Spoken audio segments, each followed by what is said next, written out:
নিরাপত্তা তো আগাগোড়াই একটা অভাব ছিল। এবার কালকে যে ঘটনাটা ঘটলো আপনারা হয়তো ঢোকার সময় দেখতে পেয়েছেন, এখানে একটা পুলিশ আউটপোস্টিং হয়েছে।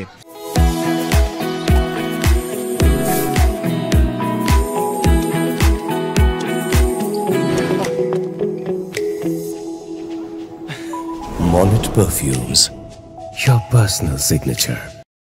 এই গত সপ্তাহতেই হয়েছে, কিন্তু আমাদের প্রশ্ন হচ্ছে গত সপ্তাহে পুলিশ আউটপোস্টিং হওয়া সত্ত্বেও কি করে 15 থেকে 20 জন বাইরের লোক একটা হাসপাতাল যেখানে রোগীদের চিকিৎসা হচ্ছে, যেখানে এতজন ডাক্তার আছে, একটা সরকারি জায়গা, এতজন ওইখানে ওয়ার্ডে ঢুকলো।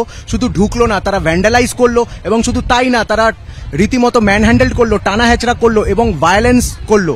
এবং এই যে আজকে এত কিছু, ওয়ার্ডের মধ্যে চিকিৎসকদের নিরাপত্তা নেই না, নেই তো, সেটা তো একদম পরিষ্কার নেই। আমরা এতদিন ধরে যে আন্দোলন করছি, আরজি করে যে ঘটনাটা 9 তারিখে ঘটেছিল, সেটাও তো এই নিরাপত্তারই একটা বিশেষ গাফিলতির জন্য হয়েছে। তো সেইখানে এটা হয়েছে, আর আজকে এতদিন পরে, প্রায় 50 দিন হলো, আজকে এতদিন পরেও একই, যেই তিমিরে সেই তিমিরেই রয়ে গেছে। এখনো পর্যন্ত কোনো রকম কোনো নিরাপত্তা, আফটার সুপ্রিম কোর্টে বলার সত্ত্বেও যে জুনিয়র ডাক্তারদের নিরাপত্তা কনফার্ম করতে হবে, তারপরে তারা পেশেন্টের চিকিৎসা করবে। তো এখন সেখানে কি হচ্ছে আমাদের রাজ্যে? এখনো পর্যন্ত নিরাপত্তা জিরো। একেবারে জুনিয়র চিকিৎসকদের বক্তব্য আপনারা শুনলেন। সাগর দত্ত মেডিকেলের জুনিয়র চিকিৎসকরা তারা কর্মবিরতির ডাক দিয়েছেন এবং তারা ধর্ণা অবস্থান করছেন।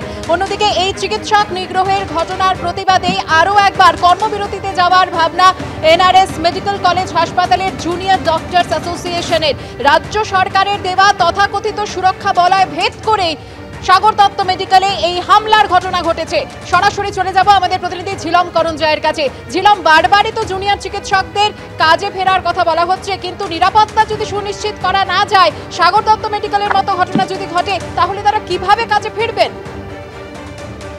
একদমই, এনআরএস মেডিকেল কলেজ হাসপাতালের রেসিডেন্ট ডক্টরস অ্যাসোসিয়েশনের পক্ষ থেকে বিবৃতি দিয়ে জানানো হয়েছে তারাও তাদের যে আংশিক কর্মবিরতি প্রত্যাহার করে সেটা আবার পুরোপুরি কর্মবিরতিতে তারা যাবেন কিনা সেই নিয়ে তারা ভাবনা চিন্তা করছেন, এবং পুলিশের উপস্থিতিতে এই ঘটনা যে হয়েছে সেটা নিয়েই তারা প্রশ্ন তুলেছেন। তোমাকে জানিয়ে রাখবো, আজকে সমস্ত মেডিকেল কলেজ তারা নিজ নিজের যে রেসিডেন্ট ডক্টর অ্যাসোসিয়েশন আছে তারা তেমনটাই গতকাল রাতে তারা জানিয়েছিলেন, এবং তারপরে সবাই মিলে একটি সর্বত্র যেটাকে বলা হয় 10 GB সেই জেনারেল বডি মিটিং করবেন সব মেডিকেল কলেজে তাদের আলাদা আলাদা সিদ্ধান্ত নেওয়ার পর। তারপরে তারা এই নিয়ে সিদ্ধান্ত নেবেন যে এই কর্মবিরতি আংশিক যেটা প্রত্যাহার তারা করেছিলেন সেটা ফের তারা পুরোপুরি কর্মবিরতিতে যাবেন কিনা। তা প্রত্যেকেরই বক্তব্য এই নিরাপত্তার কথা নিয়ে বারবার প্রশ্ন করা হচ্ছে, এবং মুখ্য সচিব সেই নিয়ে আশ্বস্ত করেছেন, এবং সেইটা নিয়ে তাদেরকে ফের স্মরণ করিয়ে দেওয়া হয়েছিল সম্প্রতি চিঠি লিখে। কিন্তু তারপরেও এই ঘটনায় তারা প্রত্যেকেই উদ্বিগ্ন। ধন্যবাদ ছিলাম। আরজিকর কাণ্ড নিয়ে তোলপাড়ের মধ্যে কামারহাটে সাগর দত্ত মেডিকেল কলেজে চিকিৎসক নিগ্রহের অভিযোগ উঠেছে মৃত রোগিনীর আত্মীয় স্বজনের বিরুদ্ধে। আর সেই ঘটনার সিসিটিভি ফুটেজ এসেছে এবিপি আনন্দের হাতে। আপনারা দেখতেই পাচ্ছেন 20 থেকে 25 জন ঢুকে পড়ে আর এই হাসপাতালের মধ্যে, এবং বিনা বাধায় কিভাবে ঢুকে পড়ছে সাগর দত্ত মেডিকেল কলেজের ভেতরে আপনারা দেখতে পাচ্ছেন।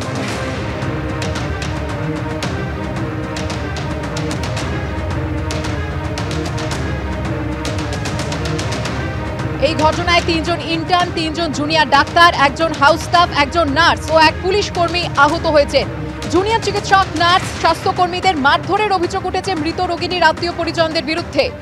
হামলার প্রতিবাদে নিরাপত্তার দাবিতে গতকাল রাত থেকেই অনির্দিষ্টকালের কর্মবিরতির ডাক দিয়েছেন জুনিয়র চিকিৎসকরা। আপনারা দেখতেই পাচ্ছেন সেই ছবি, সিসিটিভি ফুটেজ। গতকাল এই ঘটনা ঘটে সাগর দত্ত মেডিকেল কলেজ হাসপাতালে, যেখানে 20 থেকে 25 জন তারা ঢুকে পড়েন ভেতরে। তাণ্ডব চলে অবলীলায়, আর পুলিশ কার্যত নীরব দর্শকের ভূমিকা পালন করে। হামলার প্রতিবাদে কর্মবিরতির ডাক দিয়েছেন জুনিয়র চিকিৎসকরা। ধর্ণা অবস্থানে তারা বসেছেন। তাদের দাবি নিরাপত্তা তাদেরকে দিতে হবে, কর্তৃপক্ষকে জবাব দিতে হবে কিভাবে ঘটলো এই ঘটনা।